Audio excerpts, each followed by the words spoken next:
Good morning, everybody. I hope you are all doing really well on this cold December day up north. So, where to start with the Liverpool news today, shall we? Let's get the bad news out of the way first. It says here that Diaz has had a setback from his recovery and is going to undergo surgery today to recover from a collateral ligament injury in the knee. And he will be not expected to play again until March. That's devastating news for me and probably for the most of you. Like, we've got Jota out till Feb, and we've now got Diaz out until March. We've got a lot of games to play.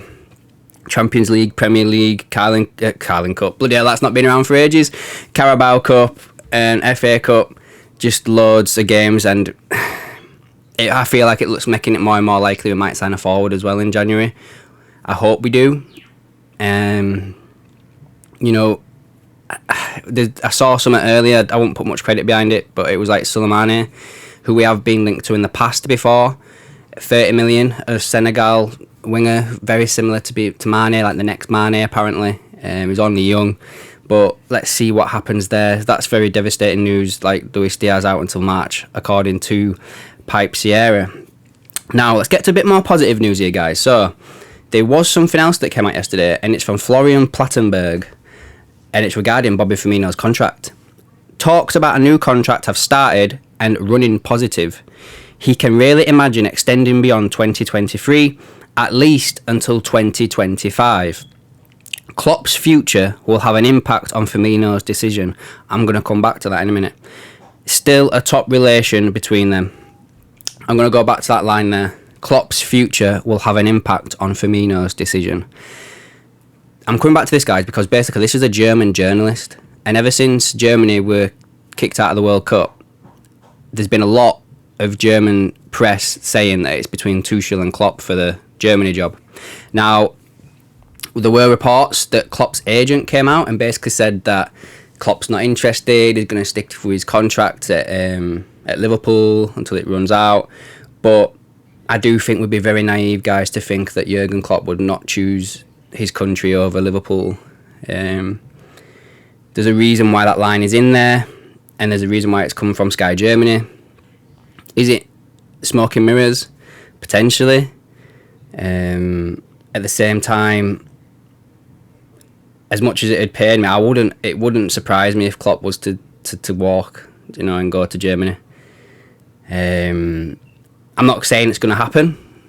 I hope it doesn't happen, but it wouldn't come as a shock to me if it did happen. Just putting it out there. Now, next one, we will go to this Enzo Fernandez news that came out yesterday, reported by Manu Senas. Oh my god, I need to start learning to pronounce names properly. Basically, he works at AS, which is a Spanish paper and based in Madrid.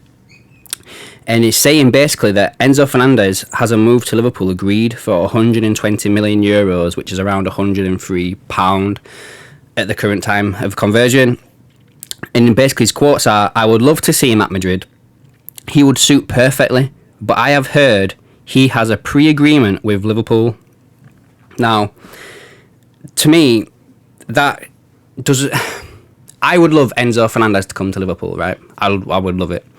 But I can't see us going out there and spending, if this is legit, 103 million on Enzo Fernandez, and then going spending around the same, if not more, on Jude Bellingham. I'd love us to go sign both.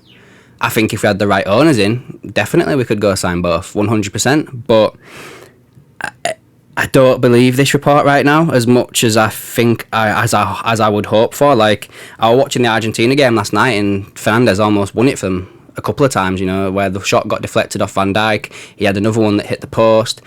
I really do rate this player. We could have snapped him up for 10 million in summer just gone, but obviously we didn't sign no midfielders in the summer that's just gone. And yeah, I've done a little bit of digging into this because I did see some people reporting that his management team is the same as the ones that we've been signing lately, like Luis Diaz and Darwin Núñez, like Jorge Mendes, but it's not. His agency is DE9 Football, and he is like the highest valued player at that agency, according to Transfer Market. So, yeah, I wouldn't. I don't personally put too much in this, but it's a potential in it, and it's something to keep our eye on. And I, for one, would love us to sign Enzo Fernandez. I'm not going to lie, guys. Another player that I've mentioned previously is Amrabat, going back to Florian Plettenberg again. He's basically said, yes, there were talks with Liverpool. More could follow. Ward is a big fan of the 26-year-old. At this stage, Fiorentina doesn't want to sell him in the winter. It is a poker game. Amrabat wants to make the next step in the summer at the latest. Now, something we've got to look at about Amrabat here is his contract is up in the summer. I think I might have mentioned this in my previous video. So it's either Fiorentina cashing on him now and get like 10, 15 million for him, or we get a pre-contract agreement with him and we get him for note in the summer. It's one of them where they've got to decide what they want to do. I would be keeping an eye on this one, guys. Amrabat, it seems to be picking up a little bit of pace. Amrabat could be the midfielder that we sign in the January. Let's see what happens. He seems to be coming in to take over from Firmino, or giving him a bit of competition, because he really has dropped down this season. So let's wait and see on that one, guys. But yeah, keep an eye on Amrabat. For one, I will definitely be doing that. So I'm going to finish off today's video with a little bit of a sales update, and it's not even an update, guys, if I'm being honest with you.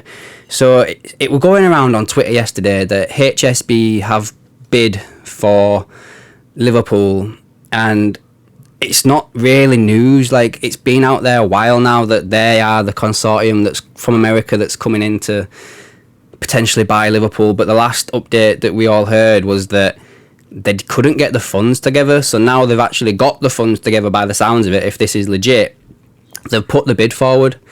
Doesn't mean it's been accepted. Doesn't mean that it's going to be the one that's successful, because as we saw with Chelsea, there was multiple bids that were put in for that, and HSBE failed to buy Chelsea.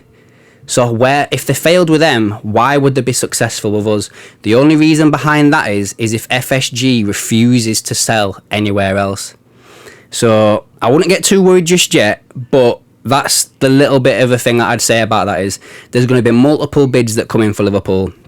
And if this is legit in what this person was reporting yesterday, then let's just not worry about it just yet, because there'll be many more bids that come in.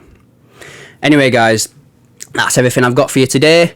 Let's hope England win tonight. And, if you're new here, please subscribe to the channel to keep up to date with everything that I've got going on. If you liked the video, please let me know down in the comments below, and I'll catch you in the next one.